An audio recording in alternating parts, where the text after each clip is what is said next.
She said it on the way out the door. Not in the heat of the argument was already over. She had her bag, her keys, her exit. And then she turned back almost as an afterthought and said, "You know nobody else is going to want you. You're too quiet, too in your head, too much work." And then she left. The door closed.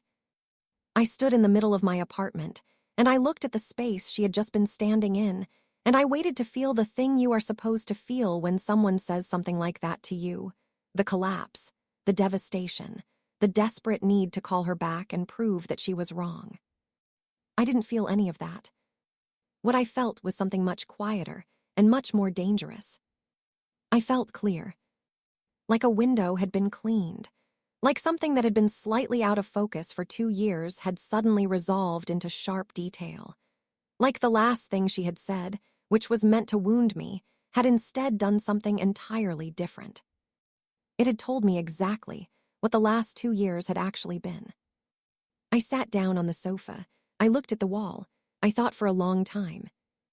And then I picked up my phone, and I called the one person I should have called a long time ago. Part 1, 2 years of slowly disappearing. My name is Zara Singh, and I want to tell you who I was before Mira, because the person I was before matters more to the story than anything Mira said on her way out the door. I was 27 years old and I was a music producer. Not the famous kind, not the kind with the name on the album cover and the interviews and the profile in magazines. The kind that works in the engine room, the kind that makes the decisions about sound that most listeners don't consciously notice, but that determine whether a song feels like something or feels like nothing. I had a small studio in Bandra, rented, barely big enough for the equipment and 2 chairs. And I had been building a client list for 4 years, one artist at a time, on the basis of work that was honest and precise and cared about getting the sound right more than getting the credit. I was, before Mira, someone who had opinions, about music and about the world and about how things should be done. I was someone who stayed up late because the work required it, and who ate badly because I forgot to eat, and who had a small group of friends who were my whole social world, and who I trusted completely. I was someone who laughed loudly in the right moments and went very quiet in others, and who knew the difference between the two. I was, before Mira, someone who took up space. 2 years of Mira had made me smaller. Not through cruelty, I want to be fair about this, not through obvious cruelty, through the specific, cumulative, almost invisible process of being with someone who had very clear ideas about who you should be and who communicated those ideas in the particular language of concern. I just think you'd be happier if you were more social. I worry that you're too focused on work. Don't you think that friend of yours takes advantage of you? The language of care, deployed so consistently that you stop being able to tell the difference between being cared for and being reshaped. By the time she left, I had pulled back from 2 of my closest friends. I had taken on clients I didn't believe in because she said the money was more important than the artistic fit.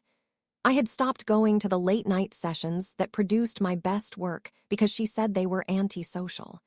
I had become someone who checked in, who reported, who adjusted. The door had closed and I had felt clear. Because the thing she had said on the way out, "You're too quiet, too in your head, too much work," was not a wound. It was a description. And it was a description of the person I had been before her. The person she had spent 2 years making smaller. She had been right about who I was. She had been completely wrong about what that meant. The person I called was Sahil. Sahil Mehta had been my closest friend for 6 years, from the second year of college, when we had ended up in the same music theory class, and discovered, over the course of one long argument about a Miles Davis record, that we had identical opinions about almost everything except the one thing that mattered most, the correct ratio of melody to structure in composition, which meant we would never agree and would never stop talking. Mira had not liked Sahil. She had never said this directly, that was not her method. But she had found reasons why we couldn't meet, had described his directness as aggression, had made the space between us slightly wider in the incremental, deniable way she made all spaces wider. I had let it happen. I had let the friendship go slightly quiet, the calls getting further apart, the visits becoming rare. When he picked up the phone, he said, Finally. That was all, just finally. She's gone, I said. I know, he said. Come over. How do you know? I said. Because you called, he said. You only call when something is real. I had not realized, until he said it, how true that was. I went over. He made chai. We talked until 3 a.m. about everything, about Mira, about the 2 years, about the specific process of becoming smaller and the specific feeling of the window being cleaned. I told him what she had said on the way out. He listened to the whole thing without interrupting. And then he said, she was describing someone I miss. I looked at him. The quiet, in your head, too much work version of you, he said. That's the version that made the record I still listen to when I need to remember why music matters. She described you like it was an insult. She was just describing you. I looked at my tea. I got small, I said. Yes, he said, but you called, so you're done with that. Part 2, the studio and the stranger. I want to tell you about what I did in the months after Mira, because the doing is always the story. I went back to work, not the managed, practical, money-first work of the last year, the real work. I called clients I had turned down because they were too experimental and told them I was ready.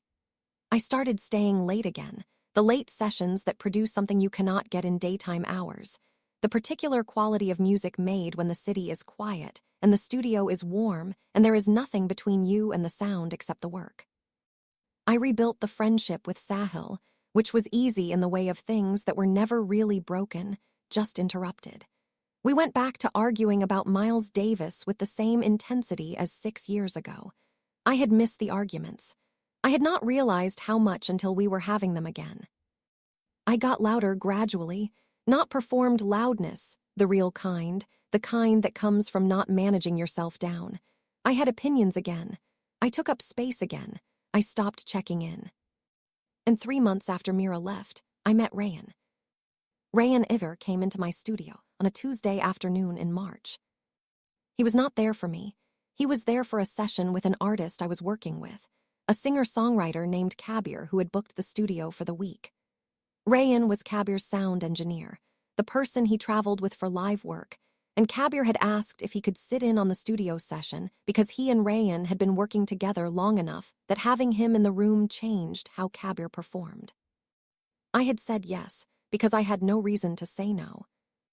Rayan had come in quietly. Not shy, quietly, the way that certain people who are very confident about what they are doing move through spaces that are not theirs. He had looked at my setup with the focused, appreciative attention of someone who understood what they were looking at. He had found a chair in the corner, well out of the signal path, and had sat down with a notebook and had, for the first hour, simply listened. I had almost forgotten he was there. Then Kabir had struggled with a bridge, the melodic turn that was supposed to carry the emotional weight of the whole song, and I had stopped the session, and we had been going through options, and Rayan had said from the corner, quietly, "The rhythm is fighting the melody. The melody wants to slow down before the turn, but the rhythm isn't letting it breathe." Both Kabir and I had turned to look at him. He had looked slightly self-conscious. "Sorry," he said. "I can." "No," I said, "play it out." He had. He had talked through the breath point, the specific place in the bar where the rhythm needed to release so the melody could find its turn, with the kind of technical precision that is only available to someone who has spent a long time listening carefully. He was right. We had fixed the bridge in 40 minutes. I had looked at him across the studio afterward and said, "That was good." He had said, "Your instinct was already there. I just named it." I had looked at him for a moment. "Come back tomorrow," I said, "if you're free." He had looked at Kabir. Kabir had shrugged with the ease of someone who considered this a good development. "I'm free," Rayan had said. Part 3, the weeks. Working with Rayan was an education in paying attention. He was 29, 2 years older than me, from Chennai originally, had been doing live sound engineering for 7 years before transitioning into studio work. He had the particular knowledge of someone who had spent years in live venues, an understanding of how sound behaved in real space, in real air, around real bodies, that was different from studio-trained knowledge, and that added something to the work that I had not known I was missing. He was also, I discovered over the following weeks, someone who noticed things in the specific way that I notice things. Small things, the way a vocal performance changed between takes not just in the notes, but in the breath pattern, the specific frequency at which a guitar string buzzed that told you something about how the player was holding tension in their left hand. He paid attention with a completeness that I recognized because I did it too. The first week was professional, clean, clear about the work. We were making something good together and we both knew it, and the knowledge was satisfying in the way that professional satisfaction always is. The second week was when the edges started to blur. There is a specific intimacy in working on music with another person who understands music at the same level you do. The conversations are fast and precise and require a shorthand that you either have or you don't, and you know very quickly whether you have it. With Rayan, we had it from the first day, and the second week of having it started to produce something beyond professional satisfaction. I noticed it first as a quality of attention, the specific awareness of where he was in the studio, the way my ears tracked his movements before my eyes did. I noticed it as the thing that happened when he leaned across the board to point at something on the screen and was close enough that I was aware of the closeness in a way that had nothing to do with sound engineering. I filed it. I was 3 months out of a 2-year relationship. I was in the process of rebuilding. I was not going to act on anything without being certain, and certainty required time. I filed it and I kept working. Sahil noticed before I had said anything. This was not surprising. Sahil was observant in the specific way of people who have known you long enough to read your baseline and can therefore detect deviations. We had dinner one evening in the 3rd week of sessions, and he had looked at me across the table and said, "Tell me about the sound engineer." "He's the artist's engineer," I said, "not mine." "Tell me about him anyway," Sahil said. I told him the bridge observation, the live sound knowledge, the shorthand we had found. I told him in the professional framing, and I watched Sahil listen to the professional framing with the expression of someone who is hearing a completely different story. "Zara," he said. "It's professional," I said. "It started professional," he said. "What is it now?" I ate my food. "I don't know yet," I said. "Fair enough," he said. "But the fact that you're saying yet tells me something." I looked at him. "I'm 3 months out," I said. "I know," he said. "I'm not pushing, I'm just observing." "Observe less loudly," I said. He smiled, said nothing, observed everything. Part 4, the late session. The moment things shifted, the actual moment, the one I can locate precisely, was a Thursday night in the 4th week. The session had run long. Kabir had gone home at 11, which he did when the work was going well, and he trusted us to finish. Rayan and I had been working on a final mix element, a texture layer in the 3rd verse that had been almost right for 2 days and was on the verge of resolving. It was past midnight. The studio was warm and dark except for the board lighting. We had been at it for an hour without a break, both leaning toward the monitors, making small adjustments and listening and adjusting again. And then it had resolved. The texture had settled into its place in the sound field, and the verse had opened up in the way that it had been wanting to for 2 days, and we had both heard it at the same moment. The studio went quiet.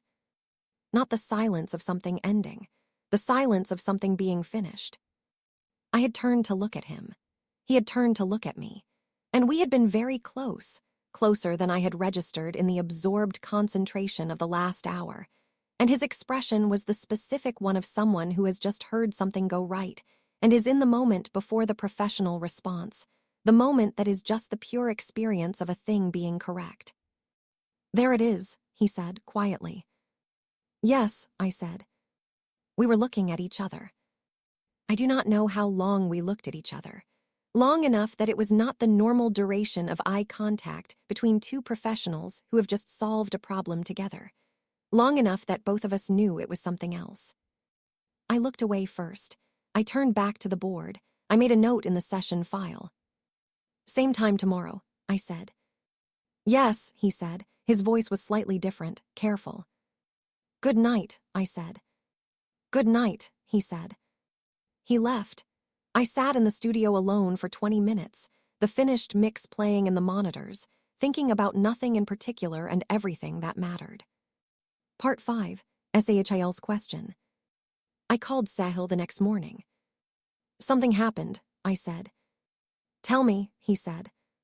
I told him about the late session, the resolved texture, the silence, the looking. He was quiet for a moment when I finished. What did it feel like? He said, not asking me to analyze it, asking me to report it accurately. Clear, I said. He was quiet again. That's the same word you used when Mira left, he said. I had not noticed that. I sat with it. Different kind of clear, I said. Tell me the difference, he said. When Mira left, I said slowly, it was clear the way a window is clear when something has been removed from it. Empty, but readable. I paused. This is clear the way a window is clear when you're looking through it at something specific. There's something on the other side. Sahil was quiet for a moment. Zara, he said. I know, I said. You need to figure out what he is, he said. Not immediately, but you need to pay attention and figure it out, because you don't get that kind of clear twice in 3 months and mean nothing by it. I looked at the ceiling. I'm 3 months out, I said again. I know, he said. I'm not saying do something today. I'm saying don't file this one in the same drawer as the bridge problem. The sessions continued. The work was very good. Kabir's record was becoming something that I knew, with the quiet certainty that comes from real work, was going to matter, not to everyone, but to the people it reached, it was going to reach them properly. Rayan's contribution was woven through it in ways that were not credited but were present, the way the best contributions always are. Between us, something was different after the Thursday night. Not in the professional work, that continued with the same focused efficiency, but in the spaces around the work, the moments between takes, the breaks where we got chai from the small place around the corner and came back and sat in the studio with the monitors off and talked. We talked about music, always. That was the first language. But the music talk expanded, the way it does when two people are using a subject as the container for something larger. We talked about what we thought good music was supposed to do, whether it was supposed to comfort or challenge or witness. We talked about the records that had changed us specifically, not the canonical list, but the personal one, the ones that had arrived at a moment when you needed exactly what they were. He told me about a period 3 years ago when he had stopped working, a bad situation with a project that had gone wrong in a way that had made him doubt the entire field. He had taken 6 months off, had gone home to Chennai, had done nothing music-related for the first time since he was 14. What brought you back? I said. I heard something, he said. A street musician, outside my parents' building, playing something I couldn't identify, and I stood there for 40 minutes listening and I realized that the bad project had made me hate the industry, not the music. And the music was still just the music. I looked at him. What was he playing? I said. I never found out, he said. I asked him and he said he'd made it up as he went. It was gone as soon as it was done. I sat with that. That's the best kind, I said. He looked at me. I know, he said. That's when I came back. Part 6, the complication. The sessions ended in the 5th week. Kabir's record was done. It was very good, and we all knew it, and there was the specific satisfaction of something completed, the version of satisfaction that is also the end of the context that produced it. The studio was booked by someone else the following week. Kabir was going back to his own work. Rayan's engagement with the project was complete. I had not thought ahead to this. I had been so absorbed in the work and in the gradual, careful thing happening in the spaces around the work that I had not fully registered that the sessions were not permanent. The last day, we had done the final check of the mixes. Kabir had been there and had left early with the files, satisfied. Rayan and I had been alone in the studio for the last hour doing the technical closeout, archiving the sessions, checking the export files. When it was done, we had stood in the studio in a way that felt different from the previous times we had left for the night. This was not see you tomorrow. This was not nothing, but undefined. This was good work, he said. Yes, I said, it was. I'd like to do it again, he said, carefully, professionally, but with something underneath the professional that I heard clearly. There'll be other projects, I said. I'd like to work on yours, he said, not just Cabier's. I looked at him. I work alone usually, I said. I know, he said. I've been watching you work. You work alone very well. A pause. I think you might work with company even better. The studio was quiet. I have a project starting in 3 weeks, I said. A new artist, experimental, no guarantee it goes anywhere. I'm interested, he said. It would be a trial, I said. See if the collaboration works across a whole project, not just a week of sessions. Understood, he said. And I stopped, started again, and I want to be direct about something. He waited. The last 5 weeks have been professionally one of the best working experiences I've had, I said. I want to make sure that whatever else is happening doesn't complicate that, because the work matters most. He looked at me carefully. I agree, he said. The work matters most. A pause. But I don't think what else is happening is going to complicate the work. I think it might be related to what makes the work good. I looked at him. 3 weeks, I said. The new project starts in 3 weeks. Come to the first session and we'll see. He picked up his bag. 3 weeks, he said. He left. I stayed in the studio and sat in the quiet and thought about clarity and windows and what is on the other side. Part 7, the 3 weeks. 3 weeks is both a long time and not a long time. I worked. I prepared for the new project, an artist named D.H. Ruv who made music that existed somewhere between electronic and folk in a way that was either going to be extraordinary or completely unmarketable, and I had decided to find out which. I did the preparation with the focused energy I had been recovering since Mira left, the specific absorption of work that you have chosen because you believe in it. Sahil and I had dinner twice. He asked about Rayan with the careful frequency of someone who is interested, but is trying not to push. I told him what I had said at the end of the last session. He looked at me with the expression he wore when he thought I had done something right. You said the work matters most, he said. It does, I said. But you invited him back, he said. The collaboration is good, I said. Both things, he said, simultaneously. Yes, I said. He nodded, said nothing more, which was how Sahil showed approval. The 3 weeks were also complicated by something I had not anticipated. Mira called. Not once, twice. The first call I did not pick up, which was not avoidance but a genuine assessment that I had nothing to say that would be useful. The second call came while I was walking home from the studio on a quiet evening, and I picked up because I was tired of not picking up. I've been thinking about what I said, she said. When you leave someone's apartment after 2 years and on the way out say something cruel, the things you said tend to either not stay with you at all or stay with you completely. She sounded like someone they had stayed with. Okay, I said. I said something that wasn't fair, she said. I walked. The city moved around me. You were describing me, I said. You just thought it was an insult. A pause. I didn't mean it as. I know, I said. I'm not angry about it. It was actually clarifying. Another pause. Are you okay? She said. Yes, I said and meant it. I'm very okay, are you? She was quiet for a moment. I think so, she said. I think I need to figure some things out. That sounds right, I said, not unkind, just honest. We talked for a few minutes more, the specific short conversation of 2 people who are not enemies and are not what they were and are trying to find the shape of what remains. It was not dramatic. It was not satisfying in the way of scenes in stories. It was just real. Take care of yourself, I said at the end. You too, she said. I hung up and walked home and felt, not triumph, not grief, just completion. The way a thing feels when it is actually done.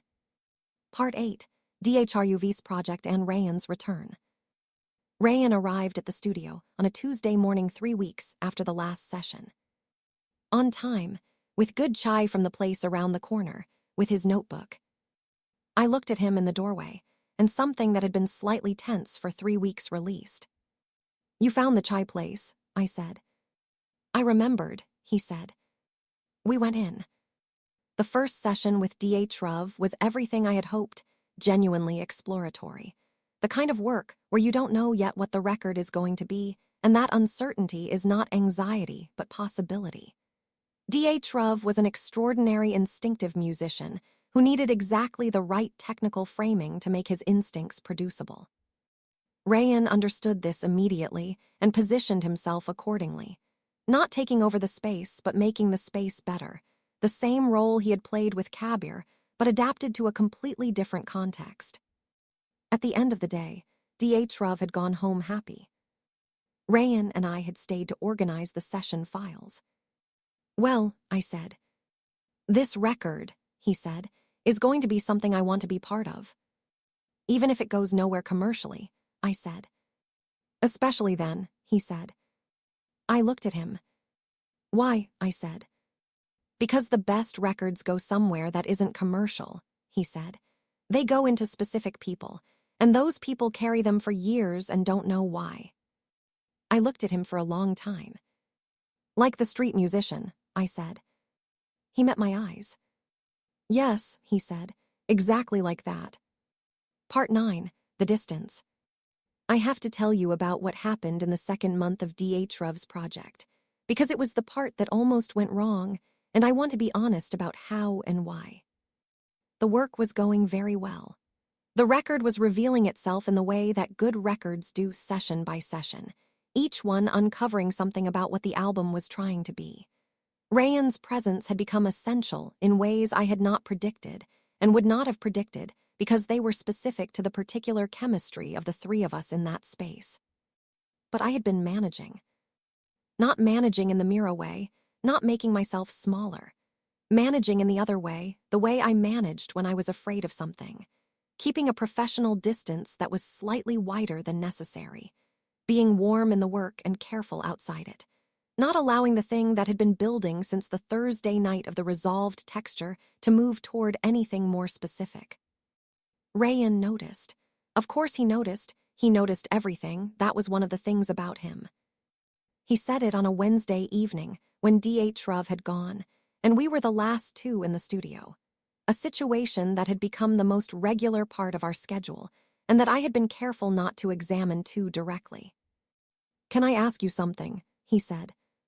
Yes, I said.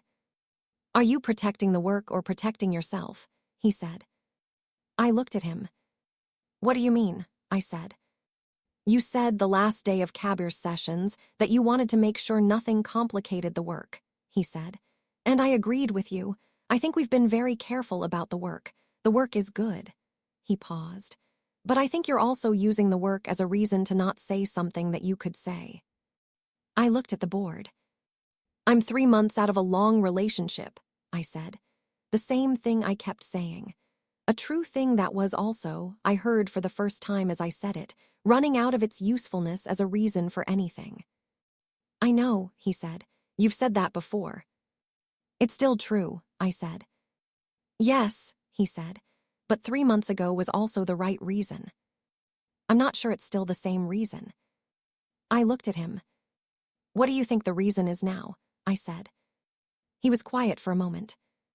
I think the reason now is that you had something tell you very specifically, that you were too much, too quiet, too in your head. And even though you know that was wrong, part of you is still checking whether it's true. The studio was very still. I had not told him what Mira had said on the way out. Sahil knew, but I had not told Rayan. I didn't tell you what she said, I said. You didn't have to, he said. I've been watching you work. I know the version of you that exists in this studio when you're completely in it. I know when you're all the way present and when you're one step behind the glass. He paused. You're behind the glass right now. I looked at him for a long moment. She said I was too quiet, I said. Too in my head, too much work. He received this. She was describing the version of you that made the best music I've heard in years, he said, simply, without any performance, just as a fact that he had observed and was now reporting. I looked away. Rayan, I said. Yes, he said. I'm not good at this, I said. The part that isn't work, I have evidence that I am specifically not good at it. I know you have that evidence, he said. I also know that evidence is from one source, and one source is not a sufficient sample. I almost laughed. You're making a scientific argument for. I'm making any argument that works, he said. I'm not particularly proud about which argument I use. I looked at him properly. This person across the studio, who had named the breath point in the bridge on the first day, who had come back with chai, who had talked about the street musician and the music that was gone as soon as it was done, who had looked at me across the board at midnight when the texture resolved and had been completely present for all of it. I'm behind the glass, I said. Yes, he said. I'm trying not to be, I said. I know, he said. I can see you trying. What do you need from me? I said. He looked at me. Just come through the glass, he said. That's it, nothing more complicated than that. Part 10, the record and the roof. The record took 4 months to complete. It was, by the end of those 4 months, exactly what I had hoped it would be, and several things I had not known to hope for. D.A. Shruv's instincts had been given the right frame, and what had emerged was something that existed somewhere between folk memory and electronic landscape in a way that I believed was genuine and could not be manufactured. It was the best work I had done. It was also, I knew, the best work I had done partly because of what was happening in the spaces around the sessions. The particular quality of attention I brought to the work when I was not spending energy on management, not managing myself, not managing the thing with Rayan into a careful professional box, not checking in or reporting or adjusting. Just being, in the studio with people who were doing something real. I had come through the glass, gradually and then all at once, the way it always happens. Rayan and I had not had a single moment that you could point to and say, there, that is when it changed. It had changed the way light changes in a room when the season shifts, gradually, incrementally, and then one day you notice that the quality is completely different and you cannot identify the specific moment it became so. We had started talking after sessions without a professional reason to stay. We had started walking home part of the same route, the long way through the lanes of Bandra that I knew well and that he was learning. He had met Sahil. That was a significant meeting, because Sahil was the test I didn't acknowledge as a test, and Rayan had passed it by the simple method of being genuinely interested in Sahil as a person and having opinions about Miles Davis that Sahil found, to his considerable surprise, partially convincing. Sahil had called me the next day and said, he argued me into a corner about kind of blue, and I'm still not sure how. What did you say? I said. I said he was wrong, Sahil said, but I said it with less conviction than usual.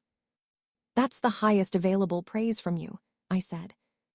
Don't tell him that, Sahil said. The moment I want to tell you about happened on the last day of the record. The final mixes were done. D.A. Shruv had approved everything. The record was going to the label the following morning. The three of us had sat in the studio and listened to the whole thing, front to back, in the dark with the monitors up, the way you are supposed to listen to a finished record, the way that tells you whether it is real or whether it is the idea of a thing rather than the thing itself. It was real. D.A. Shruv had left, moved in the way you are moved when something you have made has turned out to be what you believed it could be. Rayan and I had been alone in the studio. The monitors were quiet, the files were archived, the work was done. Come up to the roof, I said. The building my studio was in had a rooftop that I had never used but that existed. I had a key. I had gone up once, 2 years ago, before Mira, and had stood there looking at the city and thought that someday I would have a reason to come back. We went up. Mumbai at night from a Bandra rooftop is a particular kind of thing.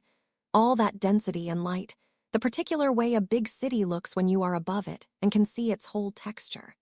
We stood at the parapet and the air was warm, and the city was doing everything cities do at 11 at night, which is everything. It's good, he said. The record, the view, the night, all of it contained in those 2 words. Yes, I said. We stood for a while. Rayan, I said. Yes, he said. She said I'd never find someone else, I said. Specifically that I was too much work. He was quiet. I want you to know, I said, that I've been thinking about that. Not because I believe it, I stopped believing it a while ago, but because I want to say clearly to someone who has been here for all of this. Zara, he said. Let me finish, I said.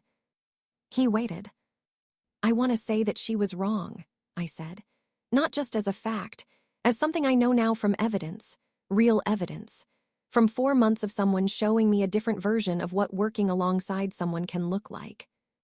The city hummed below us. He turned to look at me. You are not too much work, he said. You are exactly the right amount of everything. The quiet and the in your head and the late sessions and the decisions about sound that nobody else would make, but that make the music right.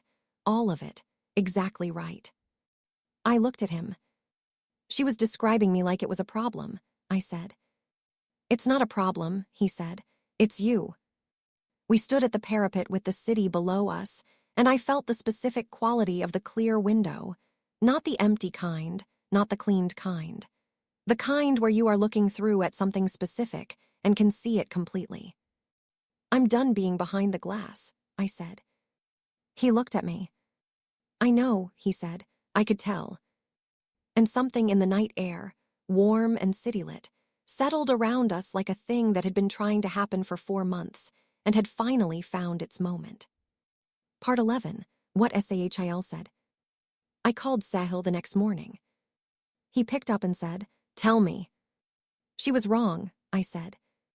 A pause, and then, with the specific warmth that Sahil reserved for the moments that mattered. I know she was wrong. I've known for 6 years. I know you have, I said. Tell me what happened, he said. I told him. The rooftop, the city, the things we had said. I told him in the full version, not the summarized one, the version that included what it had felt like to say the thing out loud, that I was not too much, that the quiet and the in your head and the all of it were not a problem but a person.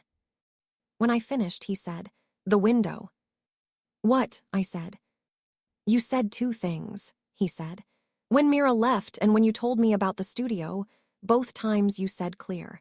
But the second time you said something was on the other side. Yes, I said. What's on the other side? He said. I thought about the rooftop and the city and the 4 months of sessions and the way the texture had resolved and the breath point in the bridge and the street musician who played something that was gone as soon as it was done, but that had brought someone back to music. Everything that matters, I said. Sahil was quiet for a moment. Good, he said, finally. Part 12, the morning light. 6 months after Mira left. I want to tell you about the studio on a Tuesday morning, because Tuesday mornings are where the real work happens. The studio is mine, still rented, slightly too small, exactly right.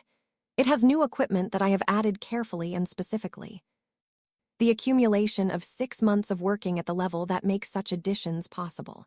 The client list has grown, but I am not taking clients I don't believe in. The work is honest and the work is mine. Rayan is here most Tuesdays.